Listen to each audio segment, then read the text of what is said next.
des études de spécialisation, vous avez compris que nous sommes dans un dérapage inimaginable.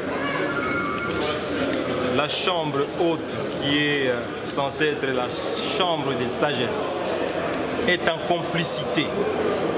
Comment voulez-vous comprendre qu'un président du Sénat puisse être en complicité avec un procureur général pour prendre en otage un sénateur? Le président du Sénat va voir le procureur pour dire « aidez-moi à arrêter un sénateur ». Où est-ce que vous avez vu ça? Même à l'époque du maréchal Mobutu, on n'a jamais vu ça. Même à l'époque du maréchal Mobutu, on n'a jamais vu ça. Un président du Sénat se met en complicité avec un procureur pour arrêter un sénateur, un ancien premier ministre. Où est-ce que vous avez vu et dans quel pays la Cour constitutionnelle, qui est l'instance la plus haute, prend une décision, un président du Sénat refuse de l'appliquer? Mais c'est inimaginable. Est-ce que vous vous rendez compte, chers amis journalistes, le niveau de dérapage dans lequel nous sommes aujourd'hui? Ce qu'on appelle état de droit, un président du Sénat peut refuser de mettre en application une décision de la haute cour, tout simplement parce que ce que le président cherchait, qu'on puisse condamner M. Matata, n'a pas été appliqué. Chers amis journalistes, où est-ce que vous avez vu un dossier qui est clôturé sans suite, où un procureur général demande pardon à quelqu'un, mais il ne clôture pas les dossiers? Ils ont été notifiés. Mais justement, c'est le président du bureau qui a demandé au procureur de ne pas clôturer les dossiers. Comment il va les notifier? J'ai demandé au président du Sénat, c'est vous qui avez levé mes immunités. C'est vous qui avez reçu la lettre du procureur général. Moi, j'ai vu le procureur général qui m'a dit que M. Matata, votre dossier est vide et nous devons le classer sans suite. Mais il n'a jamais clôturé. Mais demandez-lui qu'il puisse vous dire qu'est-ce qu'il en est.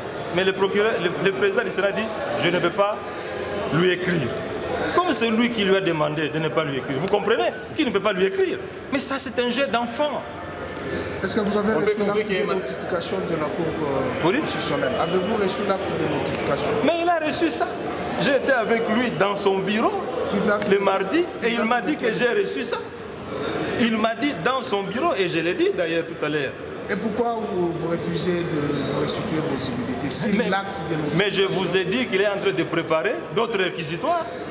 Il attend que le Sénat puisse fermer pour qu'il puisse encore introduire d'autres réquisitoires. Mais ça, c'est un jeu d'enfant. Donc par là, on peut comprendre que le président du Sénat est instrumentalisé? Mais je ne sais pas, mais tout ce que moi je vois, c'est que les actes qu'il est en train de poser sont en violation flagrante de la Constitution. C'est le seul pays au monde, mesdames et messieurs les journalistes, où on peut voir un président du Sénat refuse d'appliquer une décision de la haute cour. Où est-ce que vous avez vu ça? On peut comprendre qu'il y a une main 61 ans après l'indépendance. 61 ans après l'indépendance. Et pourtant, ça, je ne sais pas. Pourtant, les arrêts de la Cour sont exécutoires. Mais ils sont exécutoires. Alors, si on fait ombrage, quelle autre démarche pourriez-vous faire? Moi, je ne sais pas. Je vais m'adresser au secrétaire général des Nations Unies parce que qu'est-ce que vous voulez que je fasse? Mais vous l'avez déjà écrit. Mais je vais lui écrire de nouveau. Qu'est-ce que je peux faire? Alors, une question de curiosité. Qu'est-ce que l'honorable Matata se reproche du dossier Bukanga? Je ne me reproche rien, mes chers amis, pour vous dire que c'est un scandale. C'est un scandale qui se fait malheureusement après 61 ans d'indépendance. Vous dites quelqu'un, il a détourné 140 millions de dollars. 2 semaines après, le procureur qui a écrit qu'il a détourné 140 millions de dollars dit « Je vous présente les excuses et je vous demande pardon ». Non, attendez d'abord que je termine. Moi, je vous dis que vous avez volé 140 millions de dollars. 2 semaines après, je vous dis pardon. Est-ce que c'est sérieux ça? Dites-moi, est-ce que c'est sérieux ça?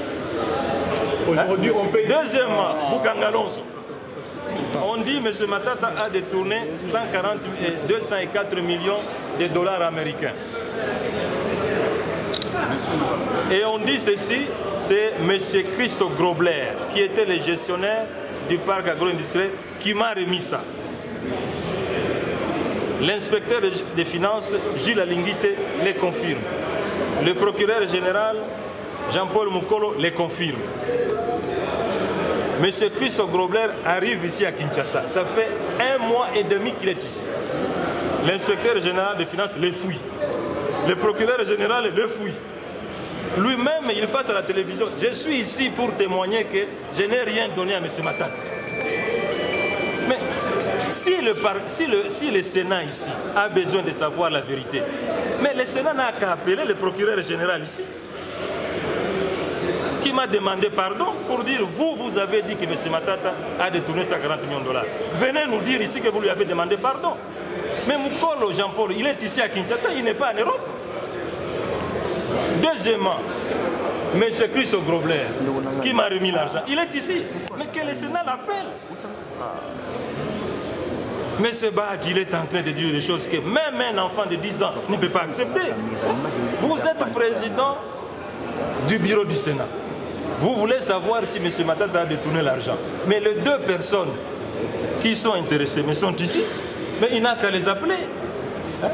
Merci. Vous avez compris? Donc c'est du chantage, c'est de l'acharnement. C'est tout ce que vous devez savoir. Et c'est douloureux et c'est honteux pour un pays. Et c'est honteux pour vous aussi les journalistes de vivre de tels événements.